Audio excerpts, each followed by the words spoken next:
buen día, bienvenidos a su canal Desde la Mirada Weisberg. Como ustedes sabrán, la palabra educación viene de educere.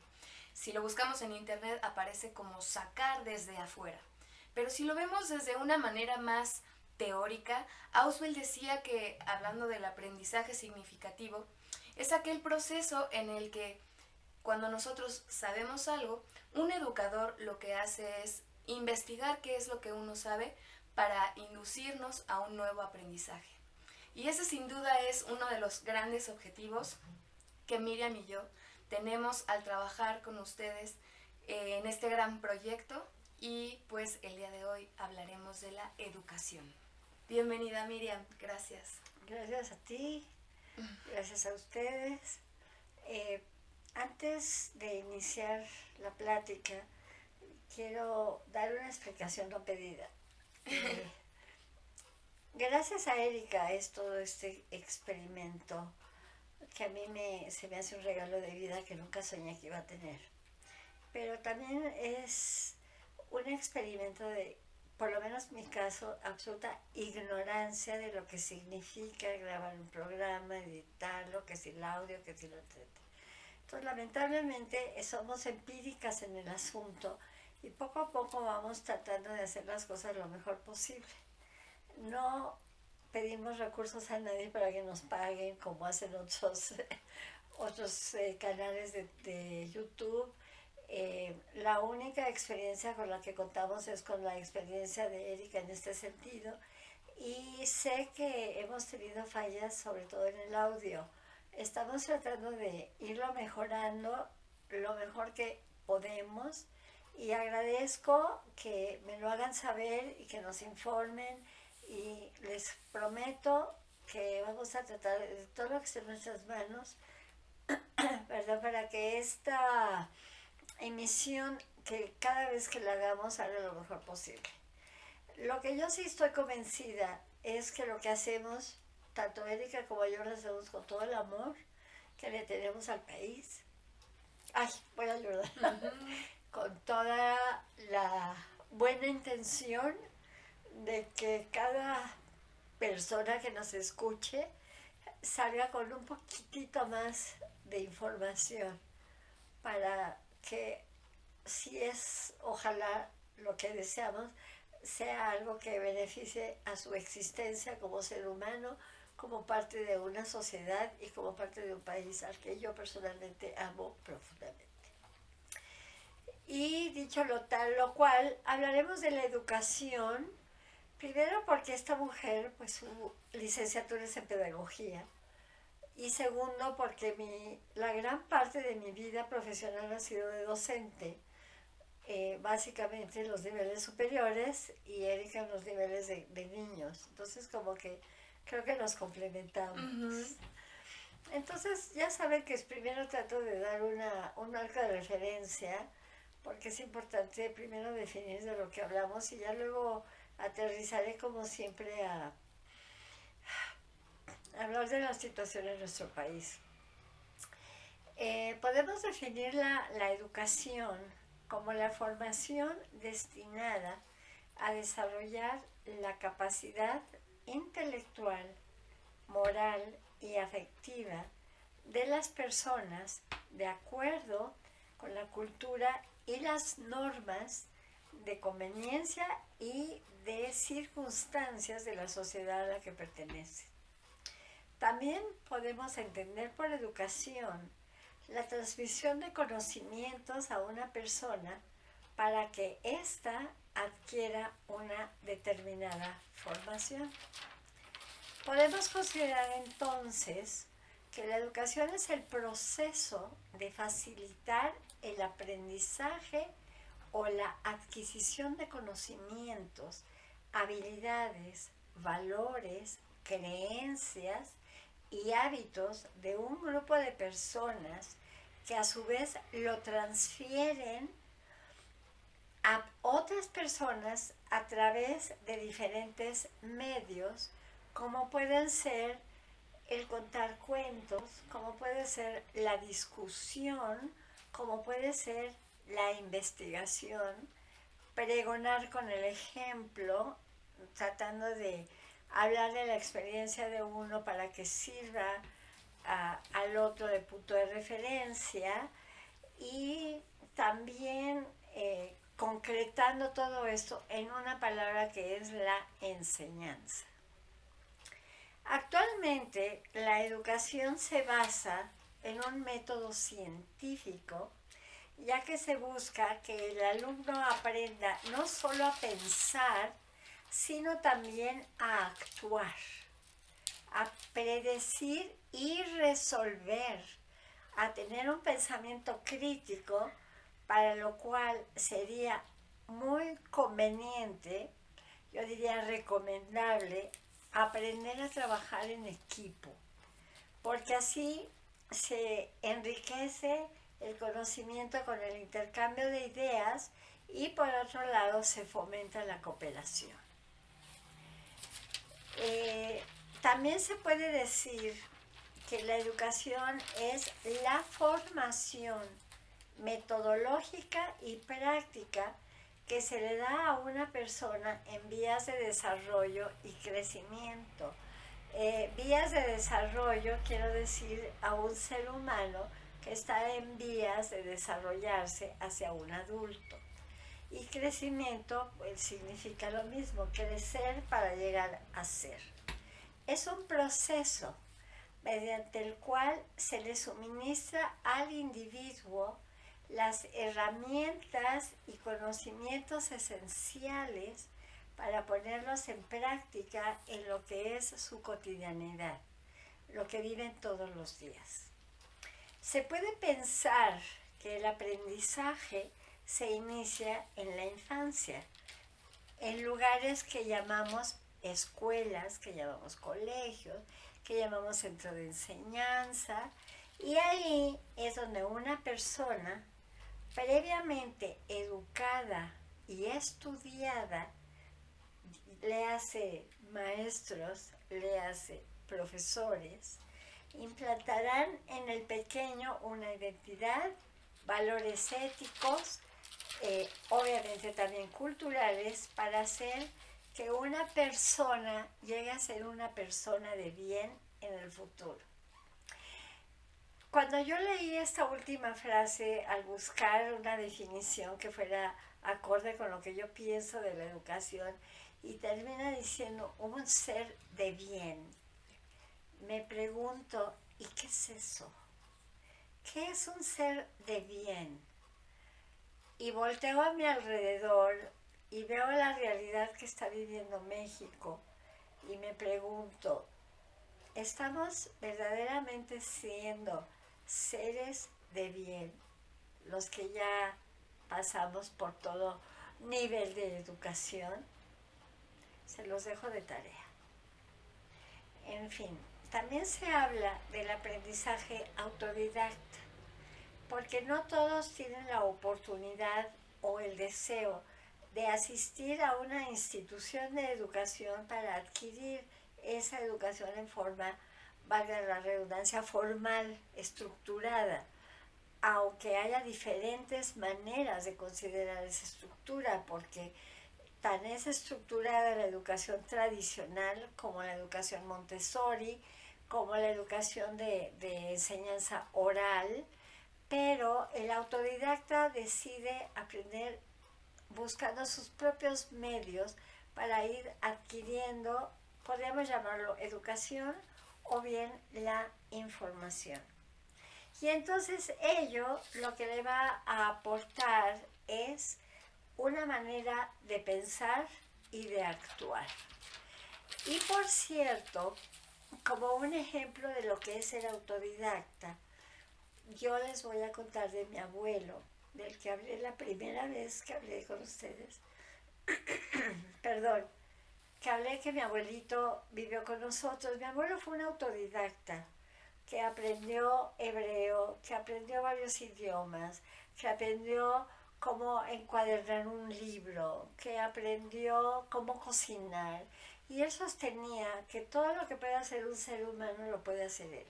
Así aprendió a jugar ajedrez, así aprendió a vender licuadoras, porque era de lo que se ganaba la vida, y todo lo hizo autodidactamente. Nunca fue a una universidad. Después de que salió de Europa, nunca estuvo en un colegio formal. En Europa solo estudió la primaria porque no tenían los recursos para algo más y luego lo metieron al ejército. En fin, el ejemplo de autodidacta lo viví desde chiquita hasta que mi abuelo murió, que yo ya era mamá de un enorme caballero. Bueno, entonces voy hacia los datos que encontré en México. El propósito de la educación básica y media es contribuir en este país, se supone, a formar ciudadanos libres, participativos, responsables y bien informados, y que todo ello los convierta en seres capaces de ejercer y defender sus derechos, aceptar sus responsabilidades y obligaciones y que les permita participar activamente en la vida social del país, contribuyendo al bienestar común, a una sociedad más justa y equilibrada. Supuestamente ese es el propósito de la educación básica y media en México. Y la pregunta es, ¿esa es realmente nuestra realidad? ¿Ese es realmente el camino que hemos tomado en México como propósito de la educación? La verdad es que, aunque nos duela tener que aceptarlo, la educación en México está muy lejos de cumplir con esos propósitos que yo acabo de describir. Y me parece a mí que debido a que los programas educativos, los instrumentos de enseñanza en nuestro país está en manos de políticos, no en manos de expertos. Y esto, asimismo, está en manos de intereses creados. Es decir, que lo que menos piensan es en la educación de nuestros ciudadanos y en los principios éticos y mentalmente que deben tener, por lo cual los seres humanos, los ciudadanos de este país, desde mi punto de vista, con esta ausencia del propósito fundamental de la educación, ha hecho que muchos sean seres frustrados, muy motivados probablemente por las desigualdades, por el abuso y por la pobreza. Entonces, también fijándome en algunos datos, no voy a hacer hincapié en estadísticas ni en la historia de la educación en el país, simplemente el último dato que yo obtuve fue en el 2015, donde lamentablemente cerca de 6 millones de niños entre 3 y 17 años no asistían a la escuela.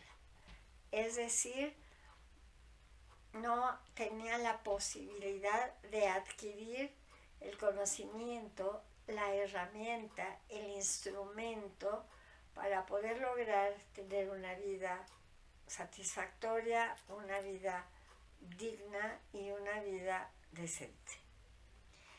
Entonces, hasta ahí dejo los datos. Pero vamos a hablar más allá de las estadísticas y miremos mejor hacia los individuos que en últimas fechas han tenido bajo su mando las decisiones de establecer los programas y líneas de acción que se deben seguir para efectivamente lograr contar con ciudadanos responsables, bien informados y participativos en el quehacer nacional.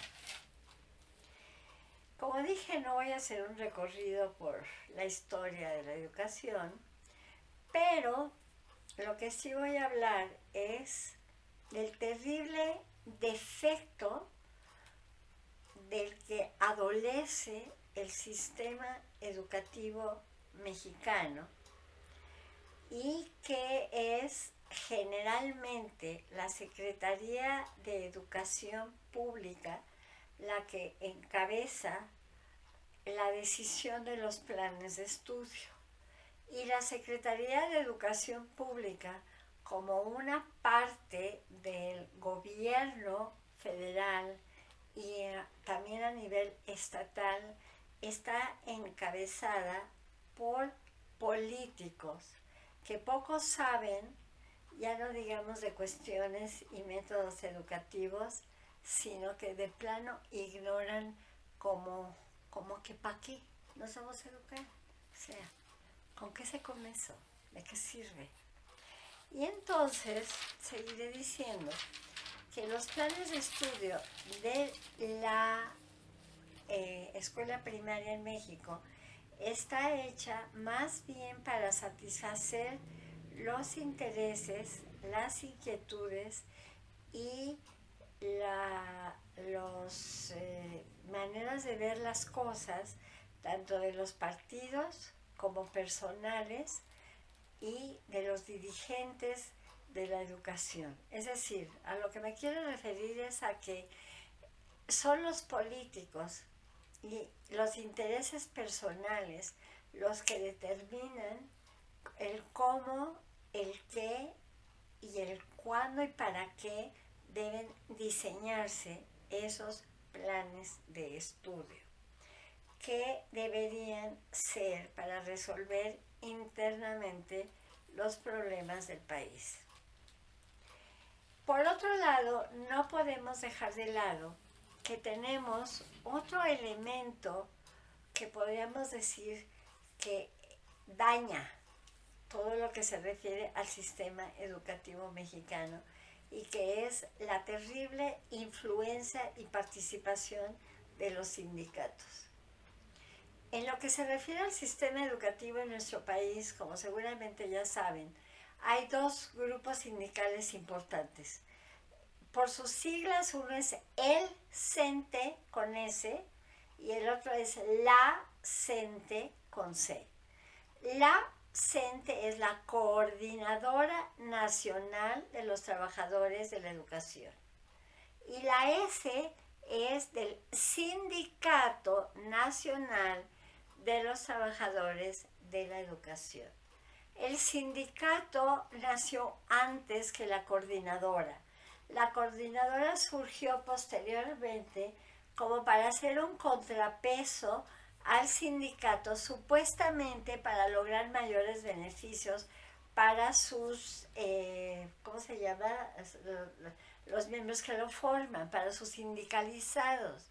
Lamentablemente esa es una falacia.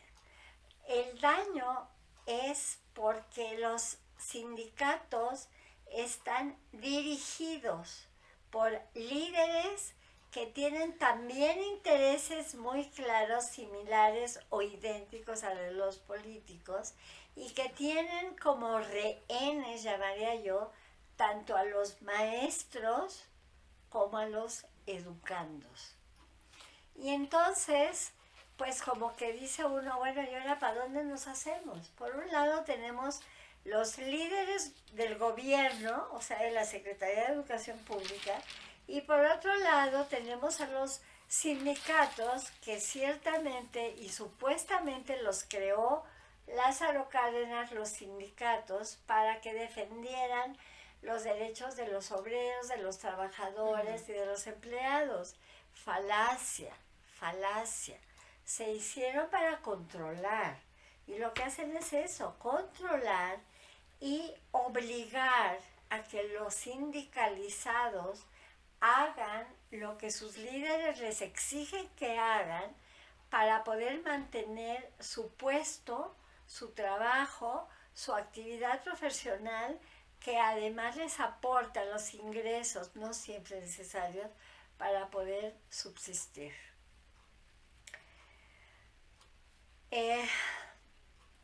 También me parece que para tanto sindicatos como para los líderes políticos que tienen que ver con la educación meramente se convierte en un instrumento para recibir un presupuesto determinado que se va a negociar dentro de las cámaras. Cuando se habla de los presupuestos de egresos que año con año el gobierno en turno, tanto el presidente como los diputados y senadores, van a decidir fijar en cuanto a la educación se refiere. Y con respecto a lo que les estoy diciendo, la buena suerte que siempre me acompaña es que me encuentro con artículos y con escritos de personas que está vinculado a lo que voy a hablar. Y en este caso, casualmente, el 19 de noviembre pasado me encontré en el Excelsior con un artículo de Raúl Cremó. No sé lo que Raúl Cremó hace ahorita, sé que escribe en el Excelsior, pero casualmente hace muchos años, más de 25, Raúl Cremó, trabajamos juntos en CONACYT. Un individuo comprometido, un individuo, no puedo asegurar la honestidad de nadie más que la mía, pero que era una persona participativa, intelectualmente inquieta, y lo demuestra en este artículo que él titula ¿En manos de quién está la educación? En este artículo él habla tanto del sistema educativo nacional como de la actual secretaria de Educación Pública, Delfina Gómez. Al respecto, Raúl Cremó, que enseñar no es la yuxtaposición de prácticas individuales, sino que es, según él, que los maestros, desde Platón, que fue de los primeros maestros que tenemos conocimiento por la cultura griega, son depositarios de un saber que cruza y desarrolla el conocimiento. Esculpir es como darle forma a una escultura, y en este caso esculpir es darle forma al carácter de una persona, así como de transmitir los valores y preparar para el futuro a las personas a través de la educación. Y en cuanto a la maestra Delfina, textualmente leo, le dice: es tiempo, maestra Delfina, tiempo que usted no tiene, de impulsar una reflexión sobre el espacio de los profesores en una sociedad carcomida por la falta de dignidad, por el atesoramiento de basura y la imperdonable falta de lo que significa ser libres, tener y ejercer valores que nos lleven eficazmente a una plataforma civilizatoria. Hasta aquí el comentario de él. Y es eso, uno no puede dar lo que no tiene. Por eso él habla de tener y ejercer valores. Si yo no tengo valores, ¿cómo voy a enseñarlos? ¿Cómo voy a transmitirles? ¿Cómo voy a darles el ejemplo si carezco de ellos? Oye, Miriam, perdón que te interrumpa. Y ahorita que hablabas de tener y ejercer valores, también creo que México, y bueno, tú ahí me vas a poder apoyar, México carece de seres humanos profesionales que estén ocupando los espacios, llamémosle gubernamentales, que realmente merezcan. Ahorita yo estaba escuchando respecto a la licenciada Delfina, y yo me pregunto, y les hago pregunta también abierta a todos nuestros oyentes, a todos nuestros suscriptores, ¿ustedes qué clase de preparación creen que tenga la hoy en día secretaria de la Educación, Delfina? Si nos ponemos a pensar en todas las necesidades que hoy en día manifiesta la educación, me pregunto si esta licenciada tiene, no sé, a la mejor práctica en un salón de clases, por cuánto tiempo ha de haber trabajado en la educación anteriormente para tener este puesto, qué tipo de maestros o con qué maestros ha trabajado alrededor de este tiempo. No dudo que se puedan hacer diferentes prácticas y estadísticas, encuestas, para saber qué docentes tenemos alrededor de todo el país, porque no solo hablamos de los educandos de la Ciudad de México o de la Sierra Tarahumara o de Interlomas o de los indígenas o de los niños con discapacidad, decíamos. ¿Y qué pasa con estos niños? ¿Será que la licenciada Delfina tiene conocimiento de ellos? Bueno, ahí les va el rollo. Delfina, su experiencia profesional ha sido casi exclusivamente política. Ella durante no sé cuánto tiempo fue presidenta municipal de Texcoco, en donde la acusaron, y yo estoy segura que con razón, de que distraía el 10% de los sueldos de la gente que dependía de ella para su campaña. Y sé que es cierto porque mi sobrina, una sobrina mía, trabajó cuando el López Obrador era gobernador de la Ciudad de México. Ella trabajó en lo que entonces era la delegación de Azcapotzalco, y les descontaban el 10% de su sueldo para la campaña presidencial de López Obrador.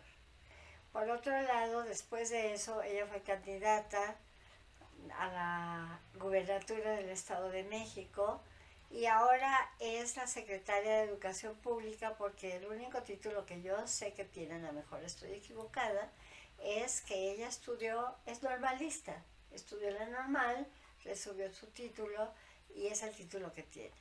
Y entonces, a propósito, nada más como comentario al margen, diré que hay que recordar que lo que López Obrador demanda de la gente que trabaja para él, de la gente que está vinculada a la 4T, es 99% de lealtad y 1% de capacidad.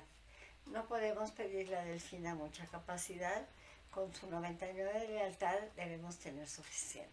Y esto me recuerda a cómo comenzaste el programa del día de hoy, que la educación de cada país depende de las necesidades del país. En este caso, pareciera ser que las necesidades del mexicano o de este México, del pueblo, no importan, sino que si de verdad lo que importa es nuestra lealtad más el 1% de capacidad, pues ese es el modelo educativo que hoy en día nos representa. Se me está adelantando. Se me está adelantando, pero ¿no es maravilloso? Por eso es que la adoro. Precisamente a lo que iba era a que cómo se desarrollan o cómo se diseñan los planes de estudio en México. No solo México, toda Latinoamérica, para todas sus situaciones, problemas, como le quieran llamar, voltean hacia Europa para ver qué hacer, para ver cómo solucionar sus problemas. Y entonces yo he pensado que, sobre todo en lo que se refiere a los sistemas de educación en México, primero, no hay un análisis, un estudio, una responsabilidad de cuáles son las problemáticas que tiene el país, de cuáles son las ausencias o carencias que tiene el país, que pueden corregirse a través de un plan de estudio adecuado desde la infancia, número 1. Número 2, ya no digamos que no sabemos qué es lo que necesita el país en lo que a sus necesidades se refiere, sino que tenemos una población multipoblacional en este país.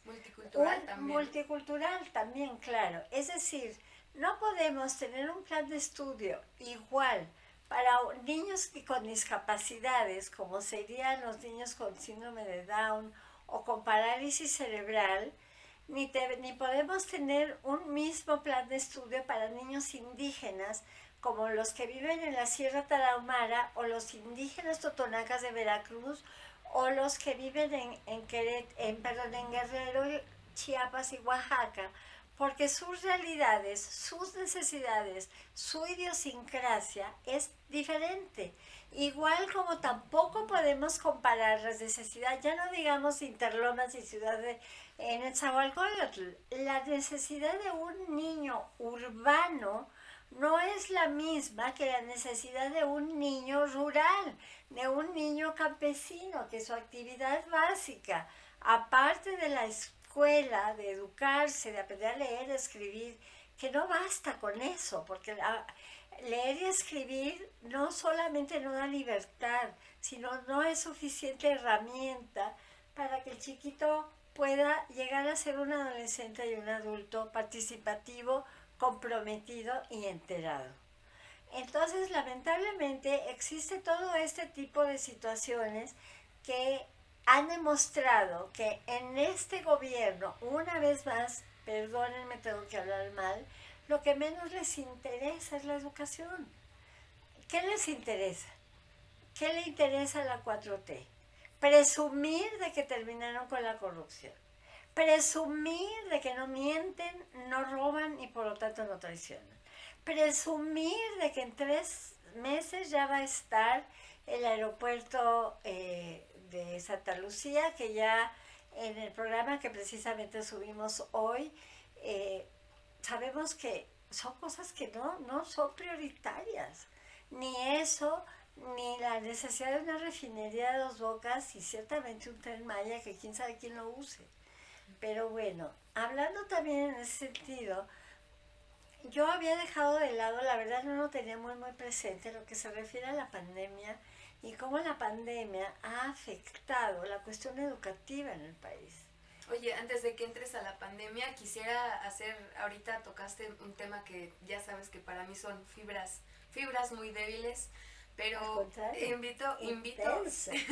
invito a todos a que yo sé que tenemos muchísimas cosas que hacer en nuestros días, pero me gustaría hacer una invitación a todas las personas que tengan la oportunidad de ver este video, de que vayan a visitar algún CAM, algún centro de desarrollo múltiple para las personas con diferentes capacidades, y que visiten y vean las instalaciones en las que estos seres humanos están viviendo y recibiendo la educación. De verdad, no voy a comparar las instalaciones de una escuela pública con una escuela privada, porque ya sabemos de antemano que dista demasiado, pero hablando de la educación pública, de verdad, los invito a revisar, a visitar las instalaciones de estos niños con diferentes capacidades y que nos cuenten qué es lo que ven, porque a mí me queda claro que son una población totalmente marginada. Uh-huh.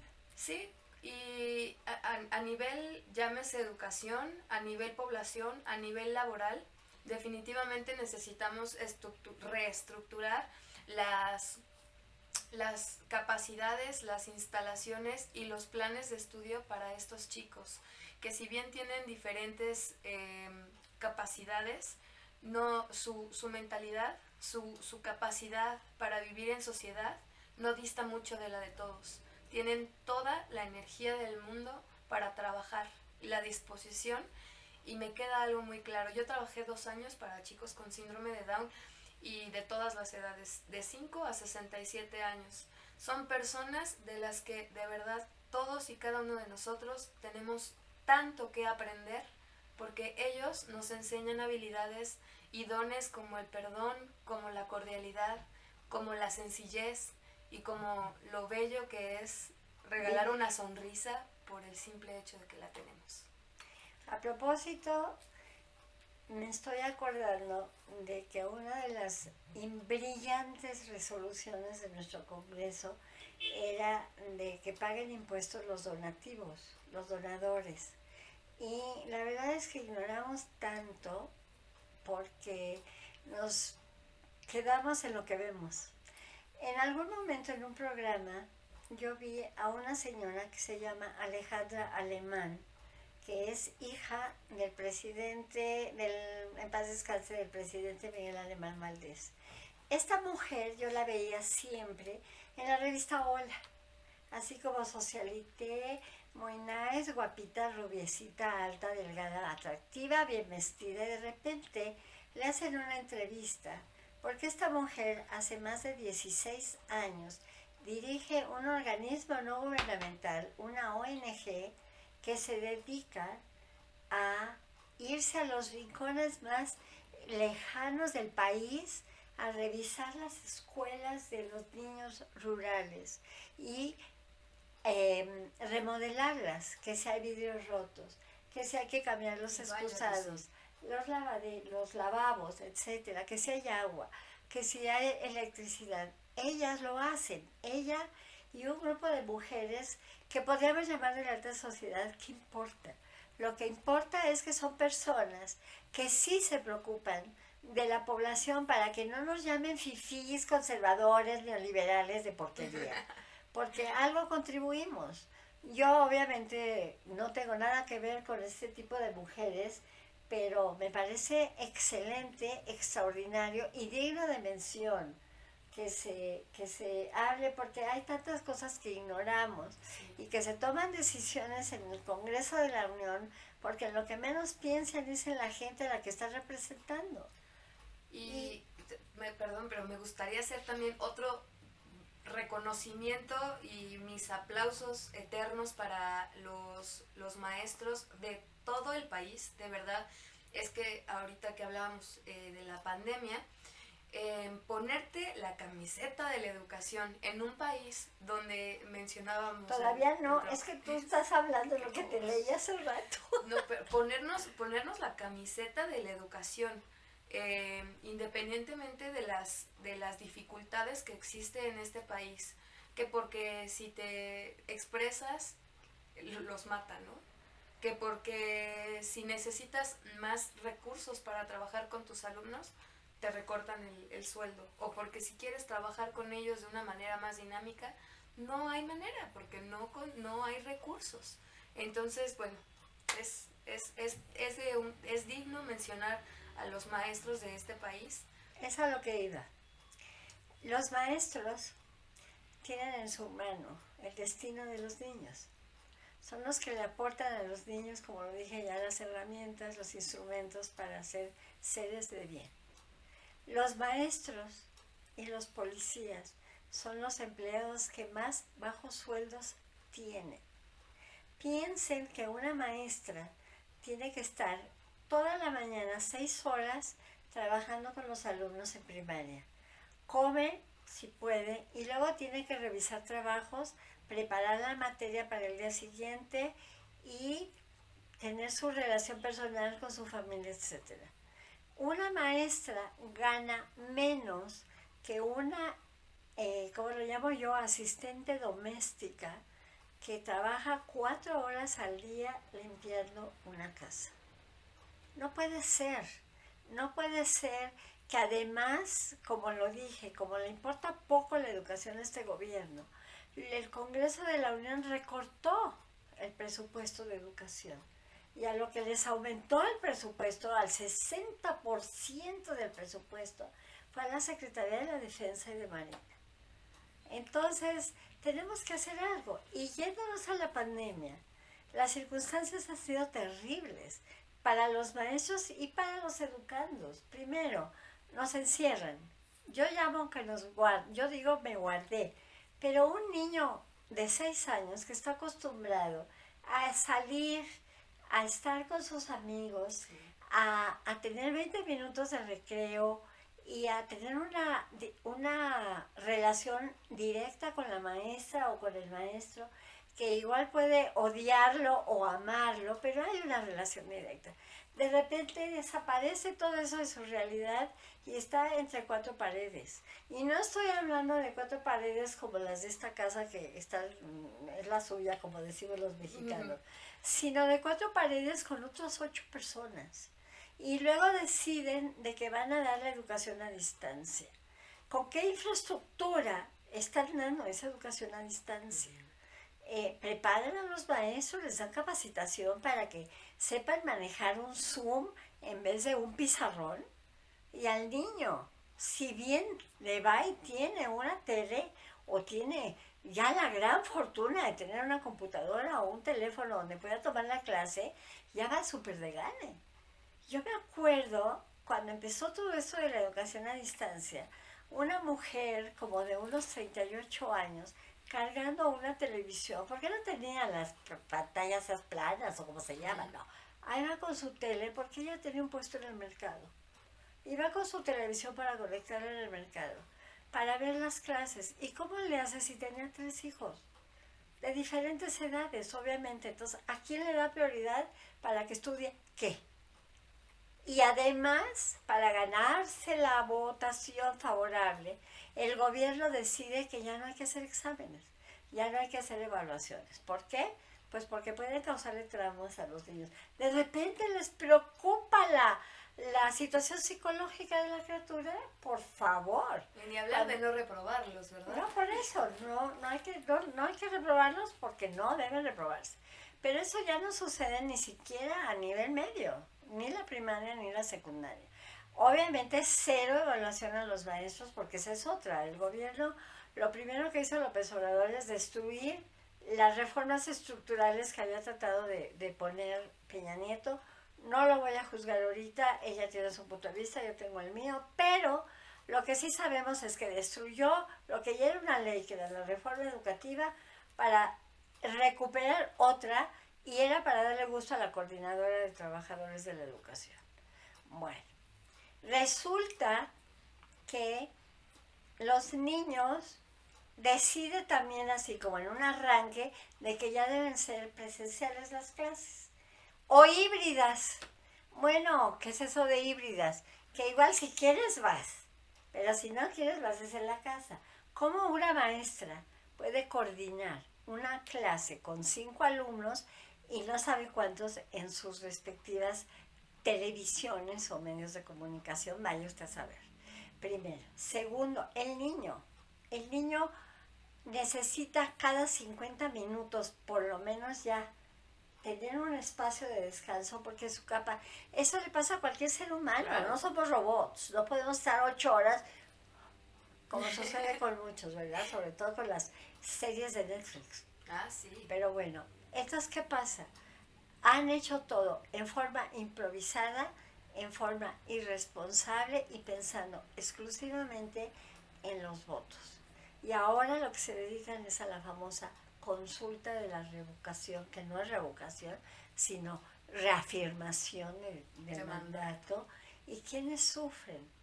Los niños, los adolescentes, y nosotros, yo por mis nietos, bueno, yo tengo nietos grandes, pero mis bisnietos, tú por los alumnos que has tenido, por tu misma vida de mujer, claro, de 27 todavía. Años, y entonces, ¿a dónde vamos si no nos ponemos de acuerdo, si no tomamos conciencia de que si seguimos permitiendo tanta arbitrariedad, entonces vamos a acabar mal? Que yo quisiera agregar también en esta parte de la evolución humana y la parte educativa. En realidad yo estudié ciencias de la educación, ¿no?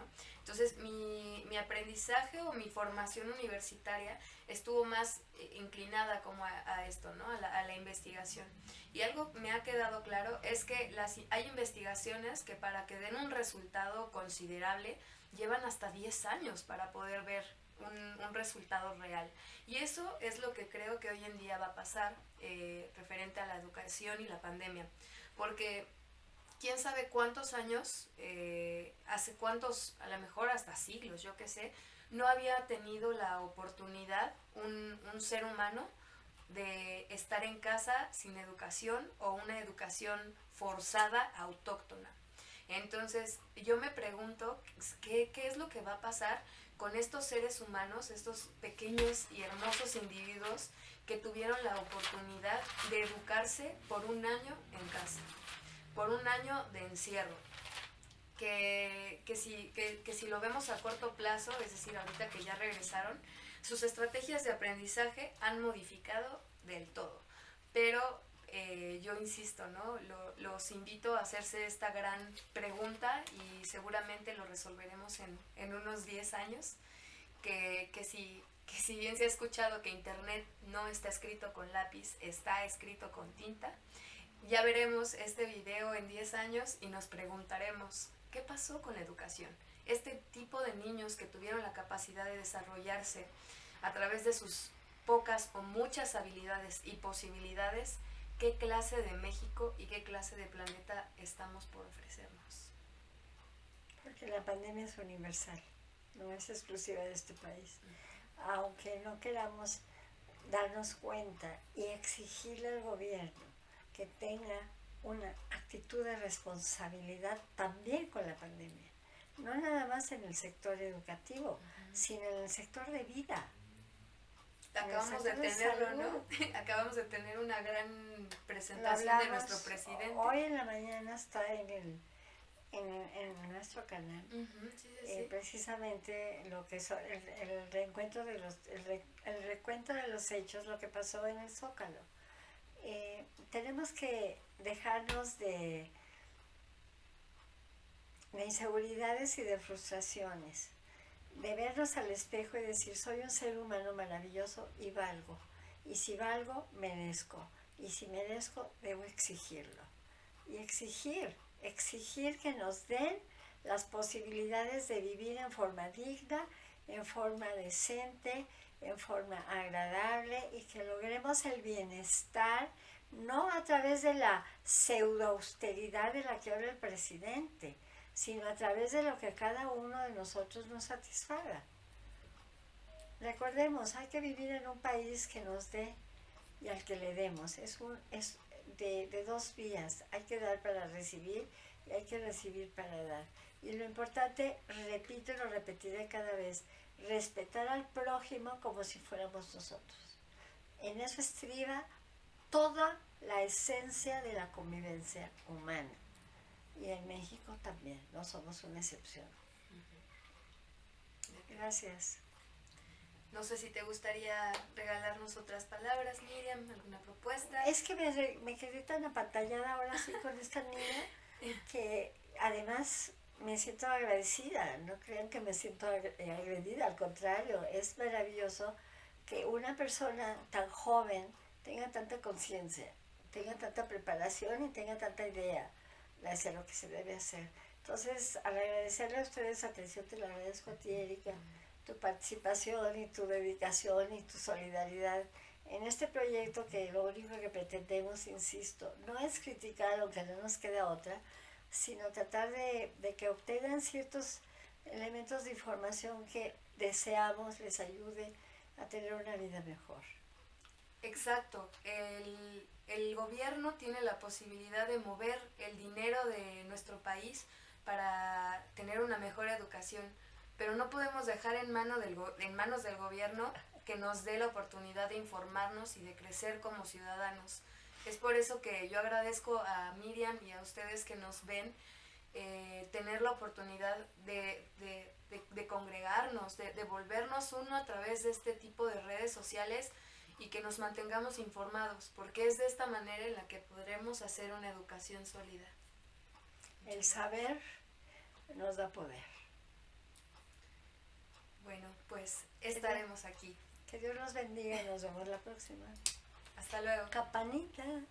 Préndanle ahí a su campanita y suscríbanse a nuestro canal, por favor. Estaremos hablando de educación, de política, de comercio, de economía, para mantenernos aquí. Recuerden siempre que cuando quieran escribirnos algo, estaremos al pendiente de sus comentarios, de sus inquietudes, de sus nuevas dudas y, por qué no, hasta posibles propuestas para traerlas a este canal. Les agradecemos y estamos en contacto. Gracias. Muchas gracias.